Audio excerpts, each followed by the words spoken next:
We will continue to cover Puerto Rico and a number of other developing stories, but I do want to take a minute to talk about the case of Harvey Weinstein. Harvey Weinstein, of course, being one of the most powerful figures in Hollywood, at least until very recently, and the producer of a number of extremely well-respected films. Harvey Weinstein being a major Democratic donor. Harvey Weinstein now being accused of, among other things, rape, as well as many years of serial abuse of women. Now, needless to say, this story goes well beyond the behavior of one horrible human being. It tells us a lot about where we are today as a society, and it is also, a lot of people use the phrase teaching moment. The original phrase, as I recall it,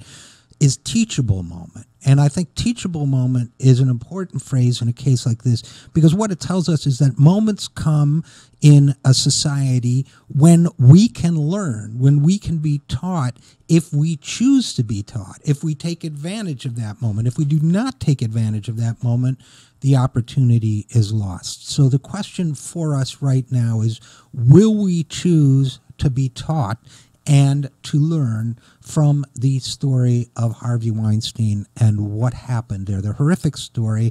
As of this, as we record this, stories continue to come out, and I think we all suspect that they will continue to come out. Stories from women who are now coming forward and talking about their experience of abuse and, at least in several cases, rape at the hands of Harvey Weinstein. Of course, like every other citizen of this country, every other human being, Harvey Weinstein deserves a chance to make his case, but it seems overwhelming now, the situation there, and he has certainly acknowledged certain forms of abuse and so on.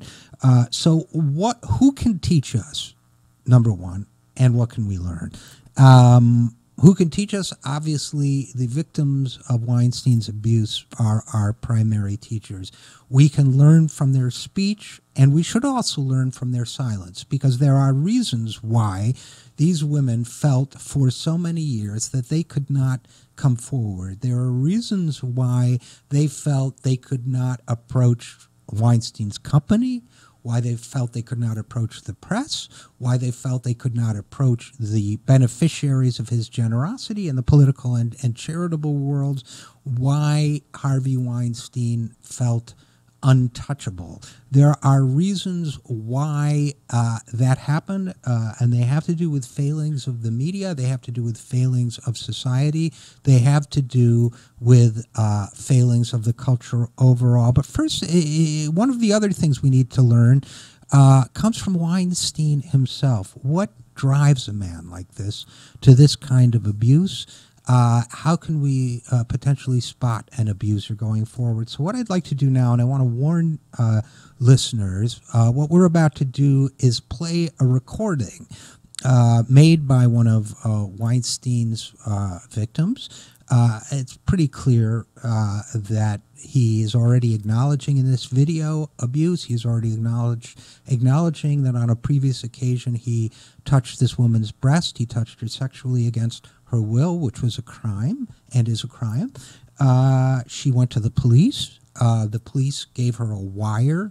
She went back to Weinstein and recorded an exchange in which he admits that, and it attempts to persuade her further. Now, I'm going to talk about perhaps about my own experience with sexual abuse, but I will warn people who are survivors of it that this could be traumatic to listen to, so take precautions as you need to, but I think there are reasons why I want to play it. So let's go ahead and play the clip made by Weinstein's accuser. This was obtained by Ronan Farrow at The New Yorker, and it is the story of, well, I've already set it up, so let's go ahead and listen.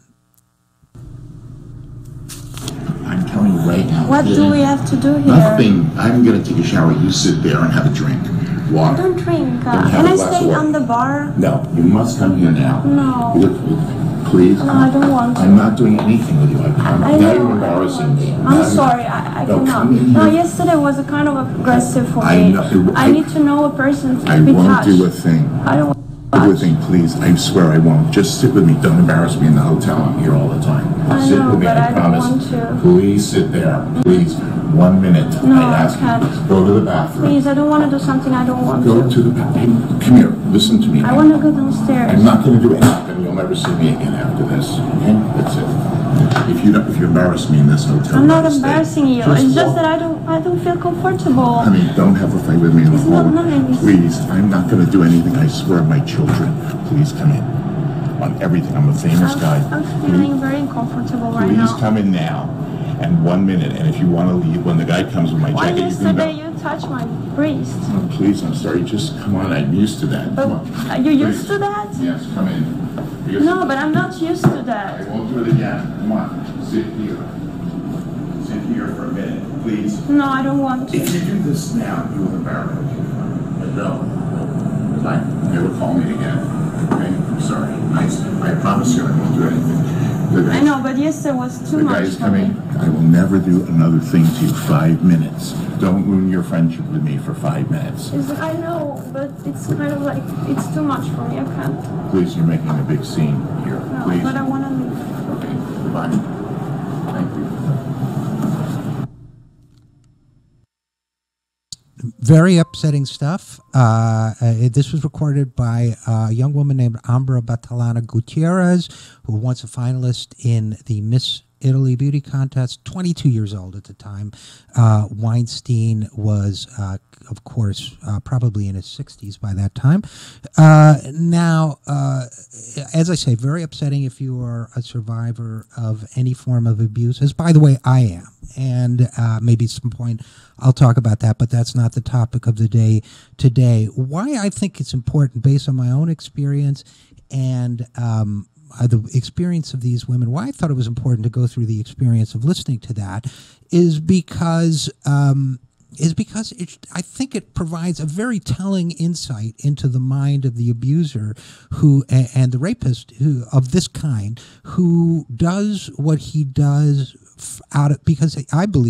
because he gets sexual gratification from persuading people to do what he wants to do. In other words, look, there's a reason why Trump, who wrote The Art of the Deal, has also confessed to this kind of abuse, although I suspect he's not candidly as effective at abusing people in this way. The Art of the Deal. In other words, that there is a sexual gratification to be had by taking vulnerable young women. In this case, I was even younger, but vulnerable young people, in this case women, and persuading them, or pressuring them, or tormenting them into doing something they don't want to do.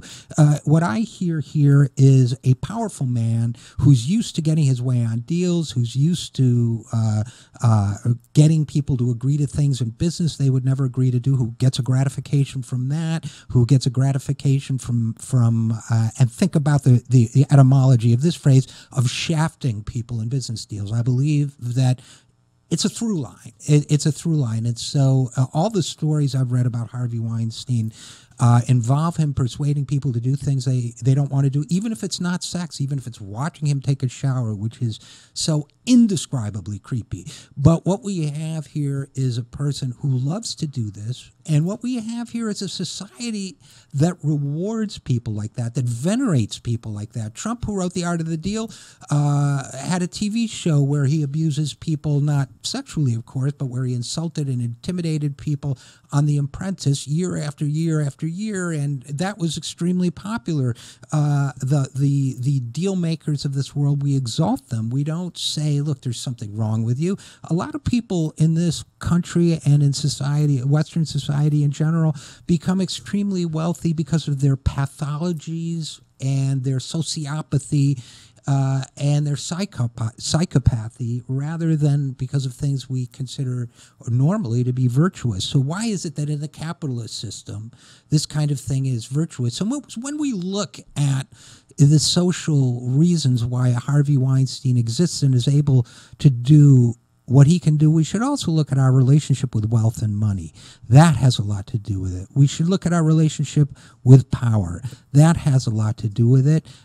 We should look at the way we exalt exploitation in some forms and then claim to repel it in others. I think it's very important to talk about that, but I think we also need to talk, of course, first and foremost about gender issues. I'll tell you, I'm going to make sure to cover those gender issues much more carefully and in much more detail going forward on this program, although we have, of course, covered them extensively. I think we need to begin a conversation about why it is, since before, first of all, I've done this before, but since the Weinstein incident became public, I have had a number of conversations with women I know, women close to me, women not so close, but willing to talk about it. Every single one of them, without exception, has told me a tale of at some point in her career being abused in some way by a man in a position of power, and the phrase is in a position of power over her. Think about that phrase as well. So we need to really look at what is going on with our relationship to power, what our relationship is with sexuality, how that ties into the way we hire, we employ, we venerate, and what we do about it going forward. And the solutions to this problem will be the subject of a number of upcoming 0-hour episodes. So with that in mind, let us leave this topic for now, and please reflect on it. I know I will.